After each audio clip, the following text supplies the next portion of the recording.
إن الحمد لله نحمده ونستعينه ونستغفره ونعوذ بالله من شرور أنفسنا ومن سيئات أعمالنا. من يهده الله فلا مضل له ومن يضلل فلا هادي له. وأشهد أن لا إله إلا الله وحده لا شريك له وأشهد أن نبينا محمدا عبده ورسوله. رب اشرح لي صدري ويسر لي أمري واحلل عقدة من لساني يفقهوا قولي. Nah, pada kesempatan ini kita akan membahas satu pembahasan dari kitab Al-Mukhtasar fi Khuluqil Muslim, itu tentang ringkasan akhlak seorang muslim, di mana kita akan bahas pada poin pembahasan yang berkaitan dengan khuluqul muslim ma'al walidain. Ya, akhlak seorang muslim terhadap kedua orang tuanya. Tafadhal iqra. قال المؤلف رحمه الله تعالى في الباب خلق المسلم مع الوالدين. الأول برهما والإحسان لهما. قال تعالى ووصينا الإنسان بوالديه إحسانا. Nah, jadi poin yang pertama kata beliau pada bab ini itu kaitan dengan khuluqul muslim ma'al walidain. Akhlak seorang muslim kepada kedua orang tua adalah birrul walidaini wal ihsanu ilaihima. Itu kewajiban seorang anak untuk berbakti kepada kedua orang tuanya. Ya, kewajiban seorang anak untuk berbuat ihsan, ya, berbuat baik kepada kedua orang tuanya.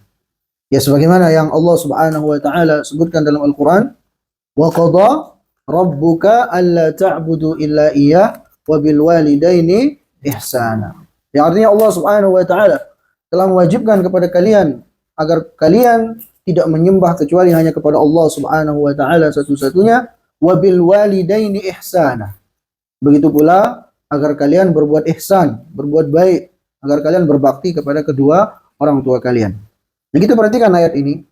Di dalam ayat ini Allah Subhanahu wa taala yang menggandengkan perintah untuk berbakti kepada orang tua dengan perintah untuk mentauhidkan Allah Subhanahu wa taala. Nah, lihat Allah berfirman, dan Allah memerintahkan kepada kalian agar kalian hanya menyembah Allah satu-satunya, kemudian agar kalian berbakti kepada kedua orang tua kalian. Jadi digandengkan perintah untuk mentauhidkan Allah dengan perintah untuk berbakti kepada kedua orang tua. Apa faedah yang bisa kita ambil dari ayat ini? Maka ini menunjukkan kepada kita tentang agungnya perintah untuk berbakti kepada kedua orang tua. Jadi sebagaimana agungnya mentauhidkan Allah, begitu pula ya berbakti kepada kedua orang tua itu adalah perintah yang sangat agung. Sampai-sampai Allah Subhanahu wa taala menggandengkannya dalam ayat ini. Dan juga banyak dalil-dalil yang lainnya yang Allah Subhanahu wa taala sebutkan dalam ayat-ayat yang lainnya. Seperti misalnya dalam surah Luqman, Allah Subhanahu wa taala berfirman, "Wa wassaynal insana biwalidayhi ihsana." Dan kami telah berwasiat kepada manusia agar mereka berbakti kepada kedua orang tua. Dari ayat-ayat yang Allah Subhanahu wa taala di dalamnya memerintahkan kita untuk berbakti kepada kedua orang tua. Nah, begitu pula dari hadis-hadis Nabi sallallahu alaihi wasallam sangat banyak dalil-dalil untuk berbakti kepada kedua orang tua. Seperti misalnya qala Nabi sallallahu alaihi wasallam, "Ridallah fi ridal walidain wa sukhtullah fi sukhtil walidain." Keridhaan Allah ada pada keridhaan kedua orang tua. Begitu pula kemurkaan Allah ada pada kemurkaan kedua orang tua. Jadi kalau orang tua kita sudah ridha kepada kita, maka itu akan mendatangkan ridha Allah. Sebaliknya kalau orang tua kita sudah murka kepada kita, maka jangan pernah mengharapkan ridha dari Allah Subhanahu wa taala. Begitu pula sabda Nabi SAW, al-walidu awsatu abwabil jannah. Bahwasanya kedua orang tua itu adalah jalan pintu surga yang paling tengah. Ya, jadi jalan pintas untuk menggapai surga adalah dengan berbakti kepada kedua orang tua. Ya. Dan dalil-dalil yang lainnya sangat banyak kaitan dengan perintah untuk berbakti kepada kedua orang tua. Bahkan pernah ya, ini diperhatikan hadis ini. Rasulullah SAW pernah naik ke mimbar. Kemudian beliau mengatakan amin, amin, amin 3 kali. Sahabat nanya, kata para sahabat, wahai Rasulullah SAW, Anda mengatakan amin 3 kali, sedangkan tidak ada yang berdoa. Maka apa sebabnya ya Rasulullah? Kata Nabi SAW, barusan malaikat Jibril datang kepadaku, berdoa dengan 3 doa. Aku disuruh untuk mengaminkannya. Jadi malaikat Jibril yang berdoa, yang mengaminkan siapa? Rasulullah SAW. Pastinya ini doa yang mustajab. Apa doanya malaikat Jibril? Salah satunya kata malaikat Jibril, yang artinya semoga kehinaan, kebinasaan ditimpakan kepada seseorang yang dia diberi kesempatan berjumpa dengan kedua orang tuanya atau salah satunya, namun itu tidak bisa masukkannya ke surga. Semoga kehinaan, kebinasaan ditimpakan kepadanya. Katakan amin ya Rasulullah. maka aku pun mengatakan amin, kata Nabi sallallahu alaihi wasallam. Bayangkan, malaikat Jibril yang mendoakan, Nabi yang mengaminkan sallallahu alaihi wasallam. Pastinya doa ini tembus ke langit. Artinya diijabah oleh Allah Subhanahu wa taala. Dan masih banyak dalil-dalil yang lain yang menunjukkan kepada kita tentang kewajiban untuk berbakti kepada kedua orang tua, baik dari ayat-ayat Al-Qur'an ataupun dari hadis-hadis Nabi sallallahu alaihi wasallam. Nah, ini yang kedua. والثاني الكلام الحسن معهما قال تعالى وقل لهما قولا كريما وعدم رفع الصوت عليهما قال تعالى فلا تقل لهما أف. Nah, jadi ini yang kedua. Ya, al-kalamul hasan.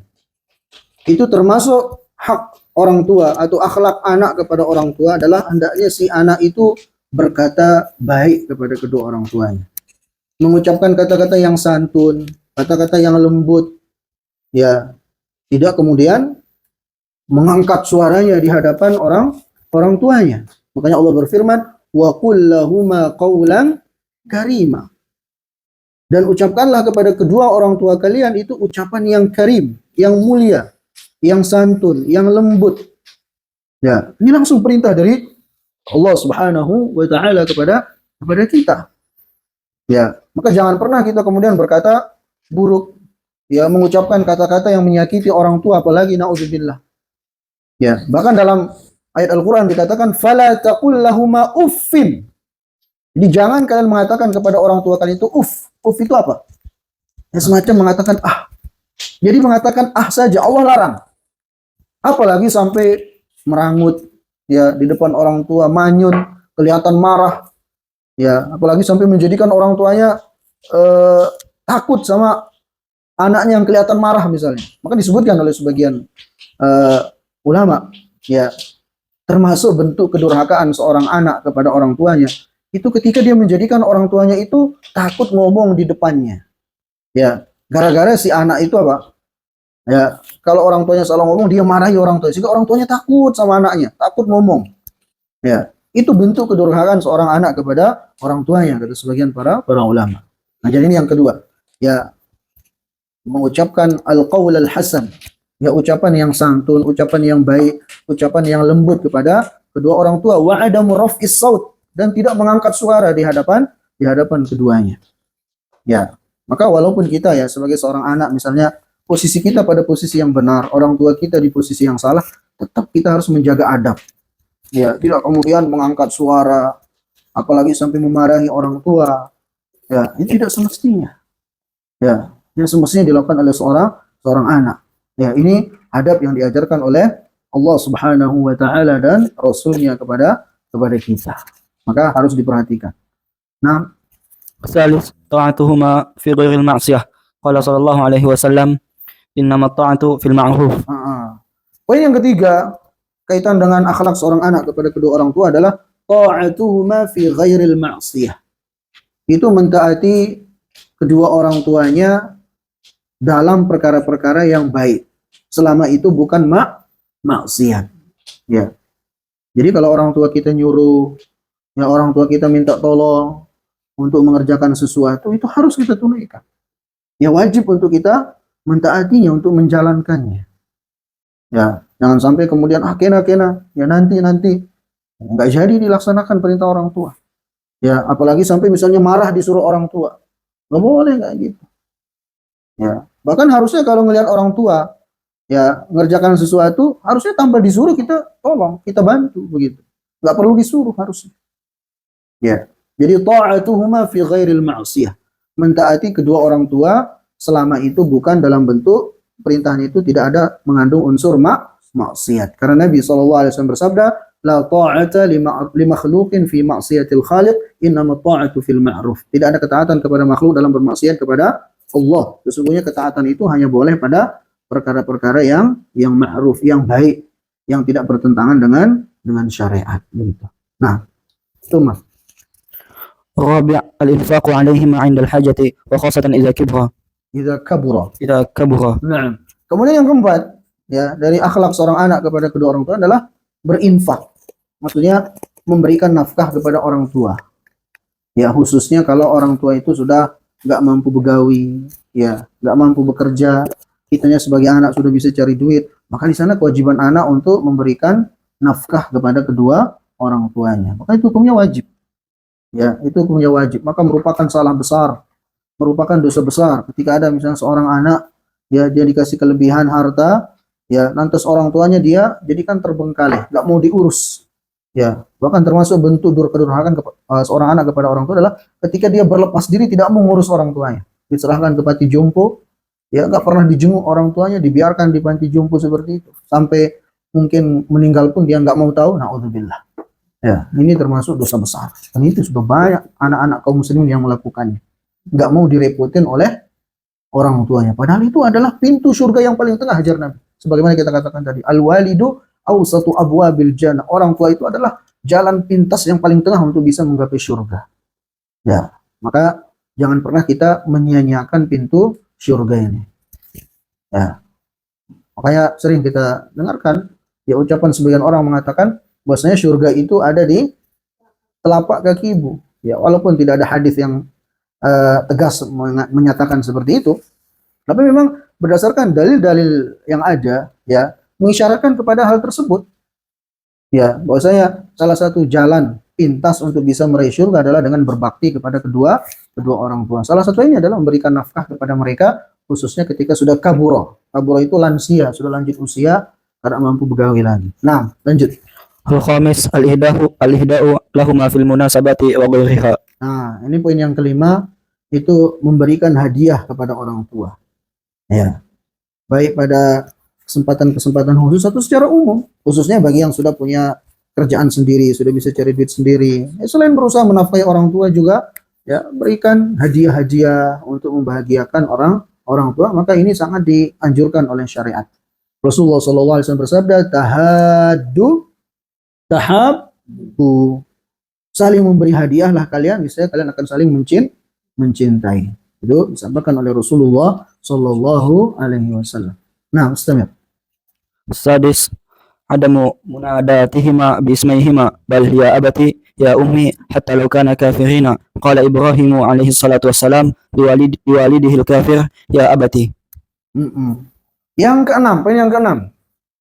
Kita itu sebagai seorang anak dilarang untuk memanggil orang tua dengan nama aslinya. Ya. Jadi kalau manggil orang tua jangan pakai nama asli orang tuanya. Misalnya Abdullah punya bapak namanya Ahmad misalnya. Dia manggil bapaknya, Ahmad sini." Itu kan namanya kurang ajar nama seperti itu. Ya. Justru kita disuruh dalam bahasa Arab manggil dengan ya abati, ya amati. Itu dalam bahasa Arab panggilan yang paling lembut, lebih lembut daripada ya abi. Ya, kalau ya abi wahai bapakku. Kalau ya abati, apa ya kita terjemahkan? Wahai ayahandaku. Pokoknya sesuatu yang sangat lembut. Ya abati, ya amati. Ya, lihat Nabi Ibrahim saja. Padahal bapaknya kafir loh. Ya, bapaknya kafir. Tapi lihat adabnya Nabi Ibrahim kepada bapaknya yang kafir, yang tukang buat patung. Allah sebutkan dalam Al-Quran, wa idh qala Ibrahimu li abihi azara atattakhidhu asnaman aliha inni araka wa qaumaka fi dhalalim mubin. Disebutkan bapaknya Nabi Ibrahim itu tukang memahat patung untuk disembah. Tapi lihat adabnya Nabi Ibrahim kepada bapak yang kafir. Apa katanya Nabi Ibrahim? Ya abati, lima ta'budu ma la yasma' wa la yubsiru wa la yughni anka syai'a.